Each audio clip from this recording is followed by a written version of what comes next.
এই লা ইলাহা ইল্লাল্লাহর শক্তি অনেক বেশি।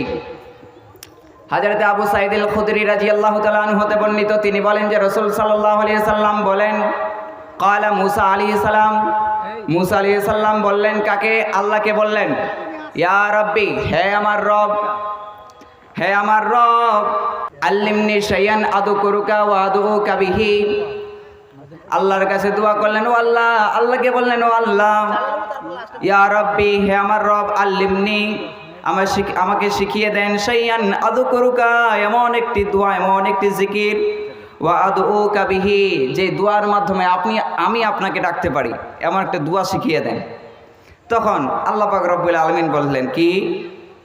কুল ইয়া মুসা, হে মুসা তুমি বলো, লা ইলাহা ইল্লাল্লাহ, এই বাক্যটি আল্লাহ পাক শিখিয়ে দিলেন। মুসা, তুমি তো জানতে চাইছো, শিখতে চাইছো যে শ্রেষ্ঠ এমন একটি দোয়া, যে দোয়ার মাধ্যমে তুমি আমাকে ডাকবা, আমাকে স্মরণ করবা, যা আমি তোমাকে শিখিয়ে দিলাম, লা ইলাহা ইল্লাল্লাহ। এবার মুসা আলাইহিস সালাম বলতে লাগলেন, ইয়া রাব্বি, হে আমার রব, কুল্লু ইবাদিকা ইয়াকুলুনা হাযা, ওয়াল্লাহ, এটা আপনি কি বললেন? এমন দোয়া শিখিয়ে দিলেন যে দোয়াটা সবাই জানে। কুল্লু ইবাদিকা, প্রত্যেকটা বান্দা জানে এই দোয়াটা। ইয়াকুলুনা হাযা, সবাই তো এটা পড়ে। এমন একটি দোয়া শিখিয়ে দিলেন আমাকে, এটা তো সবাই জানে, লা ইলাহা ইল্লাল্লাহ, এটা কে জানে না? সবাই জানে। এইবার আল্লাহ পাক বলছে, মুসা শোনো, পৃথিবীর 7টা আসমান এবং 7টা জমিন ফি কিফাতি, একটা পাল্লায় যদি রাখা হয়, এবং এই আসমান এবং জমিনের মধ্যে যা কিছু আছে সব মিলে যদি একটা পাল্লায় রাখানো হয়, ওয়ালা ইলাহা ইল্লাল্লাহ ফি কিফাতি, এবং লা ইলাহা ইল্লাল্লাহ যদি একটা পাল্লায় রেখে দাও মুসা, মালাকাত বিহিন্না লা ইলাহা ইল্লাল্লাহ, তো লা ইলাহা ইল্লাল্লাহর পাল্লাটা ভারী হয়ে যাবে। লা ইলাহা ইল্লাল্লাহর পাল্লাটা ভারী হয়ে যাবে। আসমান, 7টা আসমান এবং 7টা জমিন, এবং এর মধ্যম জায়গাতে যা কিছু আছে পৃথিবীর মধ্যে সব মিলে যদি একটা পাল্লা রাখা হয়, ফি কিফাতি, একটা পাল্লায়, মালাকাত বিহিন্না লা ইলাহা ইল্লাল্লাহ, তারপরেও লা ইলাহা ইল্লাল্লাহটা যদি এক পাল্লা অন্য পাল্লায় রাখা হয়, তাহলে লা ইলাহা ইল্লাল্লাহর পাল্লাটা ভারী হয়ে যাবে। এতই পাওয়া। এটা না বললে মুসলমান হওয়া যায় না। শুধু এটা বললেই হবে না, অনেক বলেছে, অনেকজনই তো বলে, যারা গায়র মুসলিম, ভোট পাওয়ার জন্য অনেক কিছুই করে, এখানে অনেক কিছুই করে। তো তারা কি মুসলিম? প্রশ্ন জাগতে পারে, তারা কি মুসলিম? জি না। লা ইলাহা ইল্লাল্লাহ এর উপরে কায়েম থেকে, এটার অনুযায়ী আমল করে, এটাকে বিশ্বাস করে, তাহলে সে মমিন হতে পারবে, মুসলমান হতে পারবে। আর এখন আমরা হয়ে গেছি দাড়ি টুপি থাকলেই মমিন হওয়া যায় না, মানে শরীরের মধ্যে, বডির মধ্যে আপনার যে ইসলামিক লিবাস, এটা থাকলে মমিন হওয়া যায় না, মুসলমান হওয়া যায় না, আমল করতে হয়। কোরআনে একটা আয়াত আছে, সূরা সাফের সম্ভবত 2 নম্বর আয়াতে, ওখানে একটি আয়াত আছে, আয়াতটা পড়লে ভয় লাগে। আল্লাহ পাক রব্বুল আলামিন বলছেন যে তোমরা এমন কোনো কথা মানুষকে বলো না, এমন কোনো কাজের কথা মানুষকে বলো না যে কাজ তোমরা নিজেরা করো না।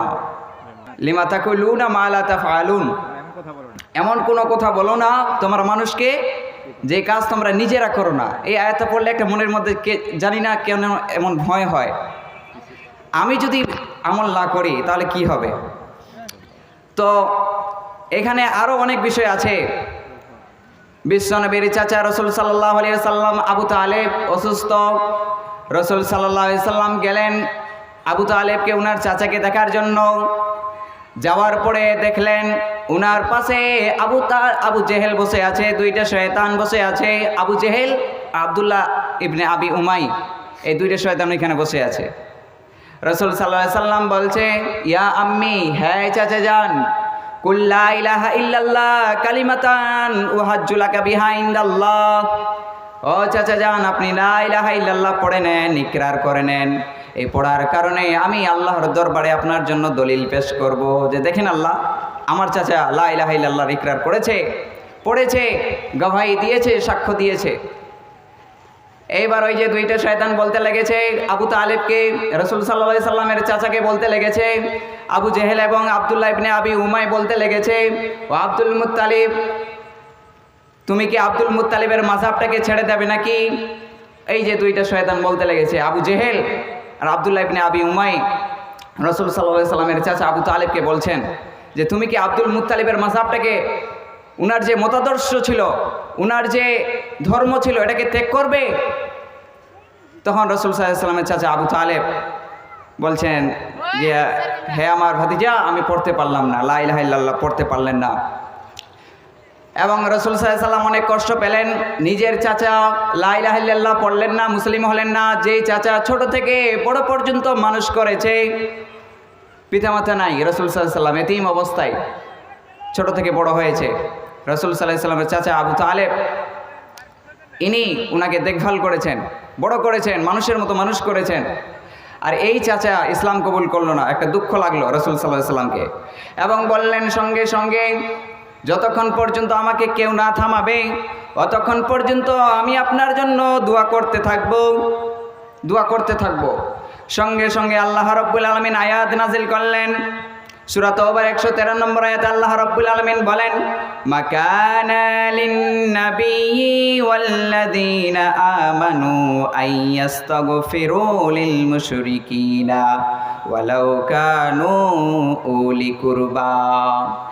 আল্লাহ রাব্বুল আলামিন বলছেন, নবী এবং যারা মুমিন এদেরকে দেখে শোভা পায় না, এদেরকে দেখে মানায় না যে এরা কাফের মুশরিকদের জন্য দোয়া করে। ওই জন্য কাফের যারা মুশরিক, যারা শিরিক করে, এদের জন্য দোয়া করা চলবে না। যদি শিরিক করে থাকে, মৌলভী সাহেব 500 টাকা পেয়েছে, পকেটে ভরে চলে গেছে দোয়া করতে, অথচ এখানে দোয়া করা যাবে না। মানুষ এখন এমনও হয়ে গেছে, সবাই সমান হয়ে গেছে, এখন সবাই সমান। কোনটা চলবে না, কোনটা চলবে, কোনটা বিদআত, কিছুই বোঝে না। ওই যে টাকার জন্য 50 টাকা লাগিয়ে দিয়েছে, দোয়া করার জন্য চলে গেছে। কতবার বলা হয়েছে সম্মিলিত দোয়া করা চলবে না। আমাকে পর্যন্ত বলে একটু দোয়া করিয়ে দেন।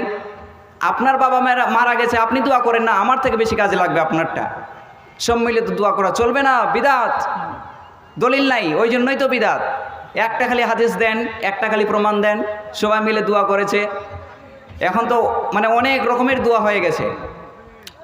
এটা আল্লাহ রাব্বুল আলামিন বলছেন, যারা নবী এবং যারা মুমিন এদেরকে দেখে মানায় না যে এরা কাফের মুশরিকদের জন্য দোয়া করবে, ওই জন্য এদের জন্য দোয়া করা যাবে না। এবং আল্লাহ রাব্বুল আলামিন রাসূল সাল্লাল্লাহু আলাইহি সাল্লামকে আরো জানিয়ে দিলেন, ও নবী শোনেন, সূরা কাসাসের 56 নম্বর আয়াতে আল্লাহ রাব্বুল আলামিন বলেন, ইন্নাকা লা তাহদি মান আহবাবতা ওয়ালাকিন্নাল্লাহা ইয়াহদি মান ইয়াশা ওয়া হুয়া আ'লামু বিল মুহতাদিন। আল্লাহ রাব্বুল আলামিন বলছেন, ও নবী শুনেন, ইন্নাকা লা তাহদি মান আহবাবতা, আপনার যাকে ইচ্ছা, যাকে পছন্দ, আপনি তাকে হেদায়েত দিতে পারবেন না। হেদায়েত এমনই একটা মাল, এটা শুধুমাত্র আল্লাহ রাব্বুল আলামিনের কাছে আছে।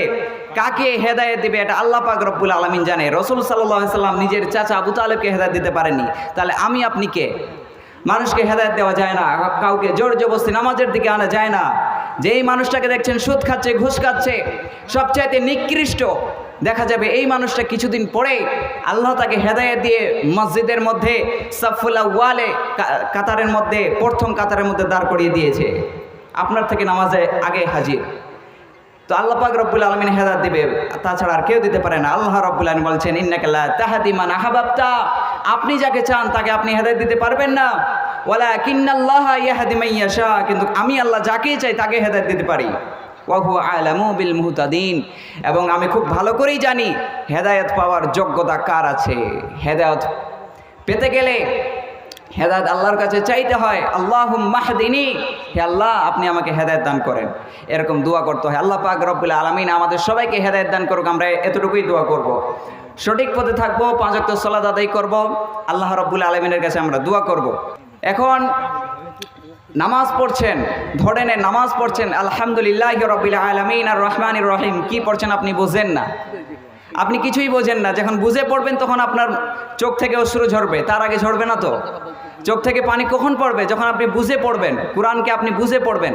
এখন অনেকেই মুসলিম, বেশিরভাগই মুসলিম এখন কোরআন পড়তে পারে না, অথচ দেখেন ইংলিশ একদম থ্রুলি পড়তে পারে, ইংলিশ আটকাতে পারবে না, ইংলিশে আটকাতে পারবে না, বাংলাতে আটকাতে পারে না, সব কিছু সব ল্যাঙ্গুয়েজে শিখে গেছে, অথচ অ্যারাবিক ল্যাঙ্গুয়েজ পারে না, আরবি পড়তে পারে না, আরবির ভাষা বোঝে না।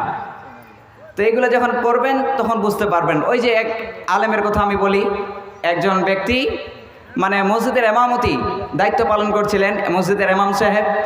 তো প্রতিদিন উনি নামাজ আদায় করায়। তো নামাজের শেষে একটা দোয়া করে যে রব্বি হাবলি মিনাস সলিহিন, এটা একটু শোনেন। দোয়া করে যে কি, রব্বি হাবলি মিনাস সলিহিন। একজন আলেম মসজিদের ইমাম সাহেব দোয়া করছে রব্বি হাবলি মিনাস সলিহিন। এর অর্থটা কি পড়ে বলছি। প্রতিদিন এটা দোয়া করে। তো একজন ব্যক্তি এটা শুনেছে ইমাম সাহেবের কাছে, দেখে যে প্রতিদিন দোয়া করছে রব্বি হাবলি মিনাস সলিহিন। এবার মৌলভী সাহেবকে বলছে, মৌলভী সাহেব বলেন তো রব্বি হাবলি মিনাস সলিহিন মানে কি? ও মৌলভী সাহেব বলছে না আমি পারি না। পারেন না মানে? বলছেন না পারি না। তখন ওই ব্যক্তি কি করেছে, একটা ভালো আলেমের কাছে গেছে, বিজ্ঞ আলেমের কাছে গেছে। ওই আলেমের কাছে গিয়ে জিজ্ঞাসা করছে যে আচ্ছা মৌলভী সাহেব এটা কি হবে রব্বি হাবলি মিনাস সলিহিন, এর অর্থ কি? তো উনি তো ভালো আলেম বলে দিয়েছে যে রব্বি হাবলি মিনাস সলিহিন এটা হচ্ছে দোয়া, একটা কোরআনের আয়াত, দোয়ার মাধ্যমে পড়তে পারেন, হে আল্লাহ আমাকে একটা নেককার সন্তান দান করেন। তখন এই ব্যক্তি যখন এই অর্থটা বুঝলো, তখন এ মনে করছে ওই মৌলভী সাহেবের মতো মনে হয় ছেলে পেলে নাই, ওই জন্য প্রতিদিন এটা দোয়া করে। এবার তারপরের দিন মসজিদে গেছে, একই দোয়া রব্বি হাবলি মিনাস সলিহিন এটাই দোয়া পড়ছে। এরপরে ওই ব্যক্তি বলছে যে মৌলভী সাহেব আপনি প্রতিদিন এই দোয়াটা করছেন, তো আপনার কি ছেলে পেলে নাই? বলছে হ্যাঁ আছে। কয়টা? বলছে 10টা। কি 10টা ছেলে আপনার? তারপর আপনি এই দোয়া করছেন রব্বি হাবলি মিনাস সলিহিন, কি করবেন না ঝুঁকলো? পুরো ভারতবর্ষ ফুল করে ফেলবেন নাকি? মানে অর্থ না বুঝলে যা হয়। তোতা পাখির মতো খালি মানুষ বলতেই আছে, তোতা পাখির মতো কোরআন তেলাওয়াত করবেন না, তোতা পাখির মতো নামাজ আদায় করবেন না। নামাজের মধ্যে আপনি কি বলছেন এখন আপনি বুঝে পড়বেন, তখন দেখবেন মনের মধ্যে একটা কি শান্তি একটা ফিল করবেন আপনি ইনশাআল্লাহ তাআলা।